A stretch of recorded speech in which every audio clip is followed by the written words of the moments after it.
વીર મેઘમાયાના બલિદાનનું મહત્વ, આ ઐતિહાસિક બલિદાનનું મહત્વ તમારા અને મારા માટે, આ દેશ અને દુનિયા માટે એમાંથી નીકળતો સંદેશ એ છે સમાનતાનો. જેટલું એમનું બલિદાન મહત્વનું, એટલું જ મહત્વનું બલિદાન વખતની શરત 888 વર્ષ પહેલા થયેલી એક સામાજિક ક્રાંતિની શરૂઆત કહેવાય. કે ગામના છેડે નહીં વસીએ, નગરની વચાળે અમારો વસવાટ, પીઠે ઝાડુ નહીં અને ગળામાં કુલડી નહીં. આ શરત મૂકી આજથી પોણા 900 વર્ષ પહેલા. એટલા માટે આપણે બધા આ વીર નાયકને, વીર મેઘમાયાને સલામ કરીએ છીએ અને વંદન કરીએ છીએ. હવે આજે આપણી જવાબદારી 2025-2026 ગુજરાતમાં ફક્ત અમદાવાદ, સારંગપુર બાબા સાહેબના સ્ટેચ્યુને ફૂલોની માળા પહેરાવવાની નથી. ખાલી સંત રવિદાસ અને કબીર સાહેબના ફોટાને પુષ્પાંજલિ કરવાની નથી. આજે જે અસ્પૃશ્યતા બચી છે એની સામે લડીએ તો આજે અહીંયા આવું લેખે લાગે. અને કોઈ પણ પક્ષની સરકાર હોય, રાજ્ય સરકારોએ મેઘમાયાની જય બોલાવતા પહેલા પોતાની જાતને સવાલ એ પૂછવો પડે કે તમારા શાસનમાં કોઈ ભાનુભાઈ વણકરે બલિદાન કેમ આપવું પડ્યું આજ પાટણની ધરતી પર? એટલે મતલબ કે વીર મેઘમાયાના બલિદાનમાંથી હજી મનુવાદીઓએ ધડો લીધો નથી અને એનું પરિણામ છે કોઈ ભાનુભાઈ વણકરે પણ બલિદાન આપવાની ફરજ પડી. એટલે આજે બધા આપણે સંકલ્પ એ કરીએ કે ફરી વખત બલિદાન દિવસ ઉપર આવતા વર્ષે અહીંયા આવીએ.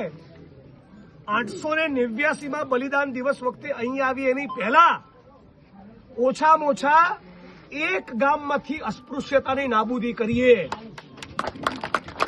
ગોળ, પરગણા, પેટા જ્ઞાતિના કુંડાળા તોડીએ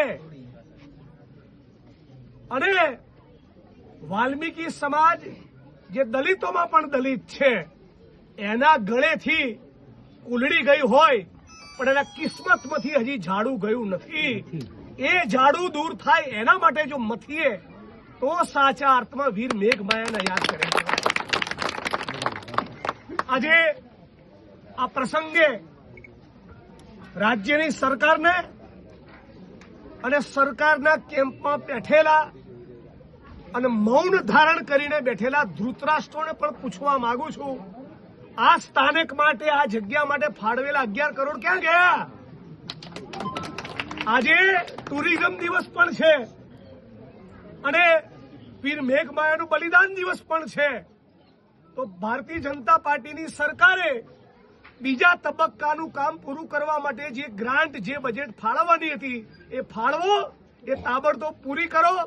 બાકી આજે ચેતવણી આપીએ છીએ, આવતા વર્ષ પહેલા તમારો ધુમાડો કાઢી નાખીશું. લડીશું ને બધા સાથે મળીને? તૈયાર છો બધા? મારી સાથે નારો લખાવો, ભાનુભાઈ વણકર અમર રહો, વીર મેઘમાયા અમર રહો, સામાજિક ન્યાયની લડત જિંદાબાદ, સમાનતાની લડત જિંદાબાદ. અને છેલ્લે આપ સૌ મારા ઘરના પરિવારના લોકો ઉપસ્થિત છો ત્યારે, મારી બહેનો, માતાઓ, વડીલો અને યુવાન મિત્રો બધા બેઠા છો ત્યારે, કોઈ પણ રાજકીય પક્ષનો માણસ,